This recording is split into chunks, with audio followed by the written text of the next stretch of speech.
It's on, people. Xbox One's been released. PS4 has been released. The battle for the console wars is out today.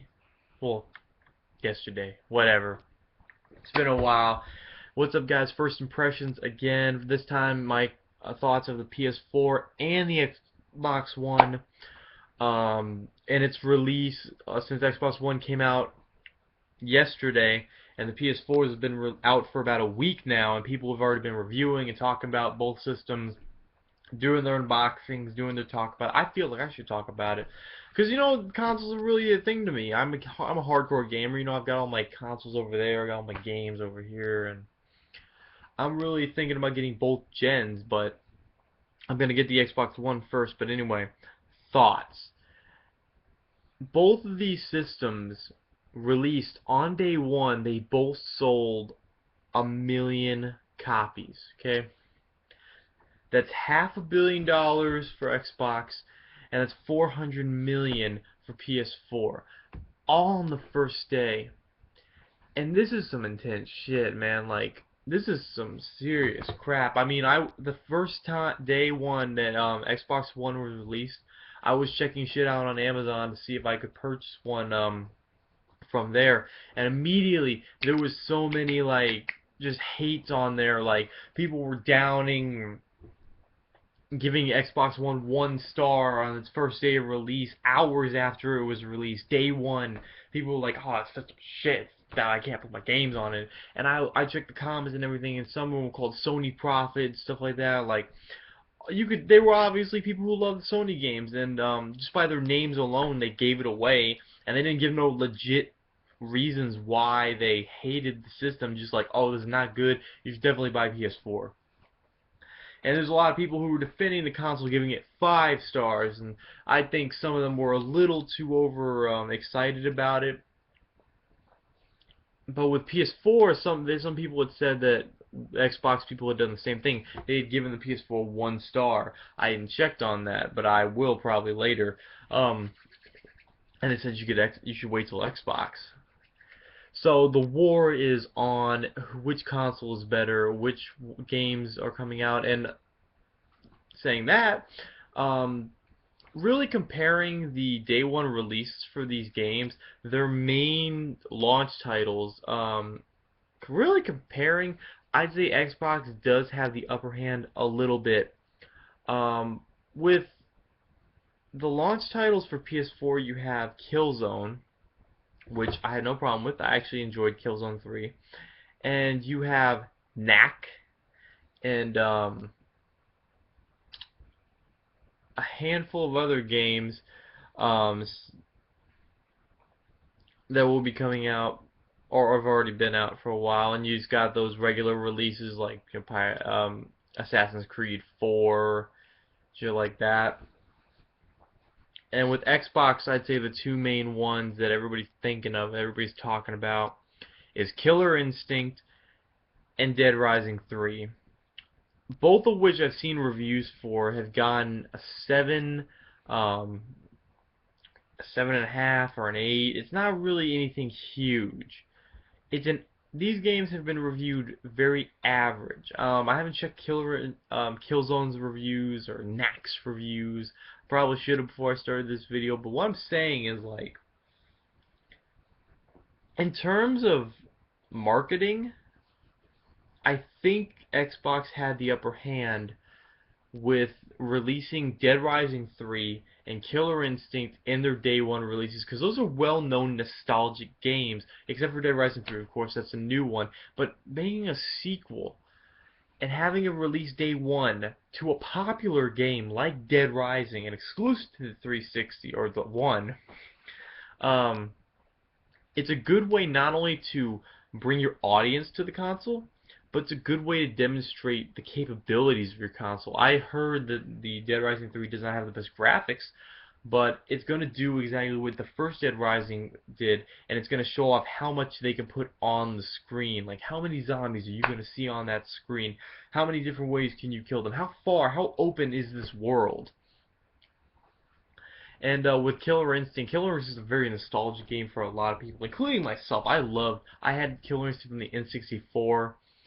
That shit was cool. I would always play as Saberwolf, and I will love. I've seen the gameplays for it. It's just like those old games, man. It's got all those classic characters, and it even has the voiceover for all the um, fighting moves for the combo breaker and all those other things.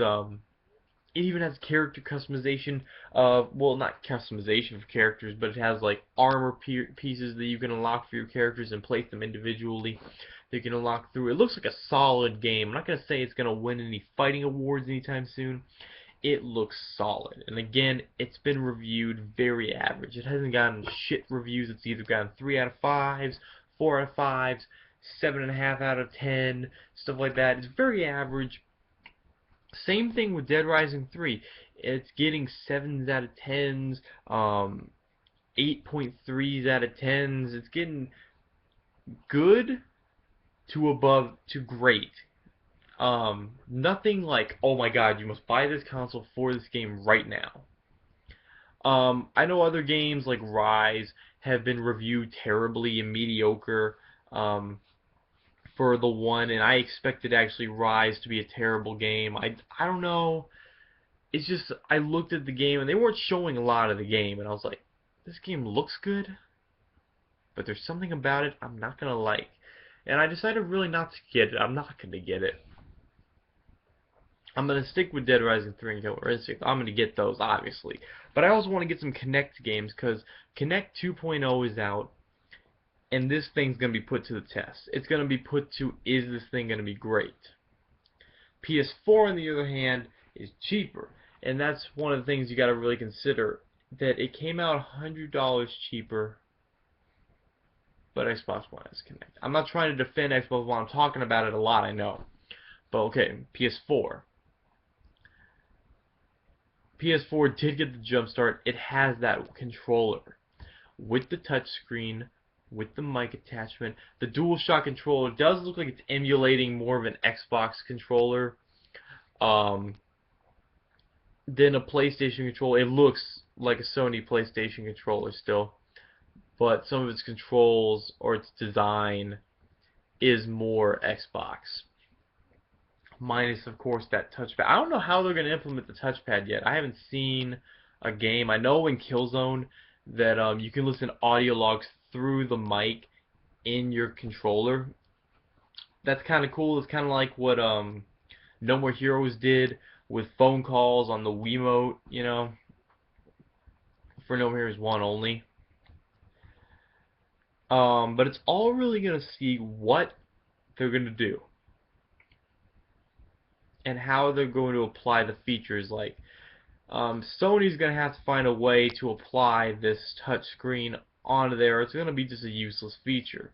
And hopefully they don't do something really stupid like build dumb gimmicks into games like they did with the Uncharted game on the PS Vita, where you had to slide your finger across the screen for every fight, which was stupid. I mean, the final boss fight, all I did was swipe my finger across the screen.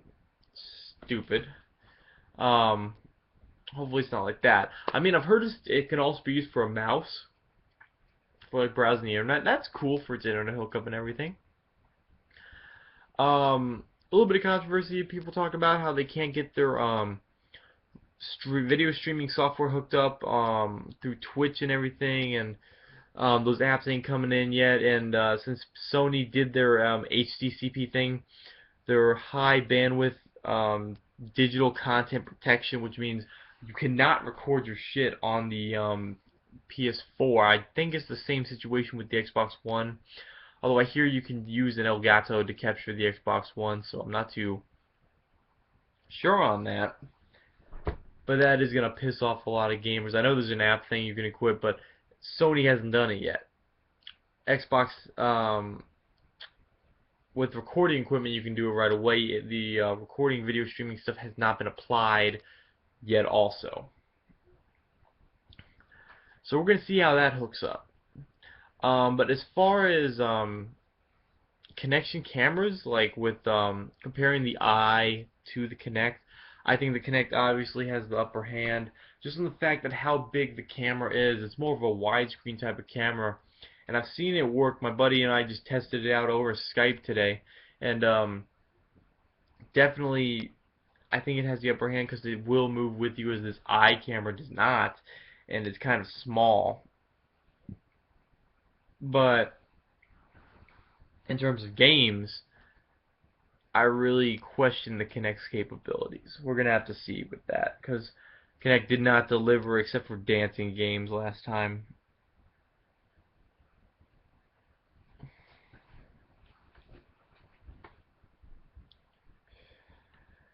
I don't know who's gonna win this damn war, but I'm gonna be there the whole time. I'm gonna be playing the hell out of my system.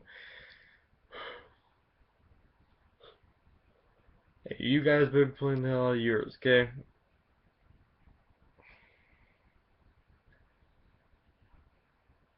It's gonna be like one crazy thing. Both consoles sold over 1 million on day one. Now it's up to the gamers. It's up to Microsoft and Sony's delivery on their games, responding to their community with the problems, releasing the right games at the time, updating the systems regularly, and giving us the features they promised us. We'll see what the future holds for the systems. In my opinion, um, I said I'm starting off with Xbox, but that does not mean I'm never going to get a PS4 because I have a PS3 and an Xbox 360 and a Wii U right over there on my TV. So I'm not like biased on anything. I buy both or all three and I go broke doing it. So, like I said, we'll see. And I guess that's my first impression. It's just my random opinion on this certain thing. You could tell it was random by all the stuff I was saying and how I was saying it. But anyway, thank you guys for watching, and I'll see you on the next first impressions. I'm gonna take a nap.